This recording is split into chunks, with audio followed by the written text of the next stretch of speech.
রাত পোহালেই ঈদের নামাজ শেষ হওয়া মাত্রই শুরু হবে পশু কুরবানি। ত্যাগের যে ঈদ, এই ঈদকে সামনে রেখে কিন্তু ঢাকা শহরের 2টি সিটি কর্পোরেশনে সর্বমোট 21টি স্থায়ী অস্থায়ী হাট বসেছে এবং এই এখন যুক্ত করেছি রাজধানীর আফতাবনগর পশুর হাট থেকে।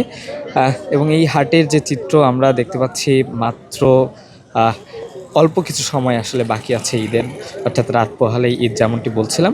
কিন্তু এখন পর্যন্ত ঈদের যে হাটের যে আমেজ সেটি কিন্তু আমরা দেখছি বেশ ক্রেতা শূন্য।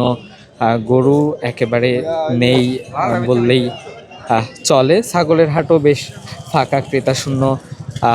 বিক্রেতারা আসলে বসে আছে, সেইটি কিন্তু আমরা দেখছি। একটু কথা বলার চেষ্টা করব আসলে বিক্রেতার সাথে, ছাগল বিক্রেতা। চাচা, একটু কথা বলি, কেমন দেখছেন আসলে হাটের অবস্থা? বাজার অনেক কম, বাজার খাসি গরু বাজার কম। সব কেন ঢাকা শহর সব জায়গাতে গরু রাত থেকে ব্যস্ত আর কোথা থেকে আসছেন? কয়টা ছাগল? আমরা আছি মহম্মদপুর থেকে। কয়টা নিয়ে আসছেন? 4 জন আনছি, 40টা ছাগল। বিক্রি হয়েছে কয়টা? সকালে বেছে 1টা 2 3টা, তাহলে রাত্রে আসি 3টা বেছে। সিপনিল প্রাণঘাতী জীবাণুদের বিরুদ্ধেও দারুণ কার্যকর।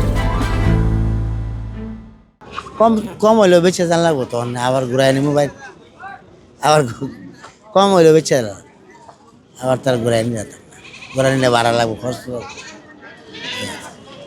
আর যে 3টা বিক্রি করেছেন সেগুলো আসলে কেমন লাগে? একটা আমাদের 4,500 টাকা লস একটাতে, একটা আমাদের 1500, একটা আমাদের 1100। বাজার খারাপ হয়ে লই বইছি, বেস্তারি না, বাজার একদম কম। আমরা কথা বলছিলাম একজন ছাগল ব্যবসায়ীর সাথে। তিনি আসলে জানাচ্ছিলেন যে ছাগলের বাজার একেবারেই কম এবং তিনি যে 3টা বিক্রি করেছেন তার মধ্যে একটাতে 4,500 লস করেছেন, একটাতে 1100 এবং একটাতে 1500 লস করেছেন, তেমনটি কিন্তু বলছেন। আমরা একজন গরু ব্যবসায়ীর সাথে কথা বলবো। তিনি আসলে, চাচা একটু কথা বলি, বাজার কেমন দেখছেন আসলে? বাজার খারাপ, বাজার খুব খারাপ। আমার লস যাচ্ছে গাদি টাকা। কয়টা গরু নিয়ে আসছেন? 13টা, বিক্রি হয়েছে কয়টা? 10টা, 3টে আছে। 10টা কি মানে কেমন লাভে? লাভ হয় নাই, চালানো বাঁচে নাই, লস গেছে। এবারে আসলে সবার মুখে একই কথা, এমন হওয়ার কারণ? গরুর বাজার খুবই খারাপ। এই হাটে বাজার খুবই খারাপ। অন্য হাটে যদি ভালো গেছে, এই হাটে খারাপ। মানুষ আসে এনে বিপদে পড়ে গেছে, তাই। কথা বলছিলাম আরেকজন গরু বিক্রেতার সাথে। তিনিও জানাচ্ছিলেন আসলে আফতাবনগরের যে হাট সেটি নিয়ে, এবং তিনি বলছিলেন যে আসলে গরুর যে হাট সেটি একেবারেই লস যাচ্ছে, তেমনটি বলছিলেন। আমরা আরেকজন গরু ব্যবসায়ীর সাথে কথা বলবো, আসলে তিনি কি বলছেন জানার চেষ্টা করব। চাচা, গরুর বাজার কেমন দেখছেন? বাজার কম। কম হওয়ার কারণ কি আছে? কি জান, 13টা আনছিল। কথা বলছিলাম আরেকজন গরু ব্যবসায়ীর সাথে, তিনিও জানাচ্ছিলেন আসলে গরু কিন্তু লসে বিক্রি করেছেন এবং এখনও যেগুলো আছে সেগুলোর দাম খুবই কম বলছে, তেমনটি দেখছিলাম আমরা। গরু ব্যবসায়ী বলছিলেন এবং তিনি সিরাজগঞ্জ থেকে এসেছেন। এবং আমরা একটু ক্রেতার সাথে আসলে কথা বলার চেষ্টা করবো, কিন্তু যদিও এখন পর্যন্ত তেমন কোনো ক্রেতা কিন্তু আমরা দেখিনি। আমরা একটু কথা বলবো। কেমন দেখছেন বাজার?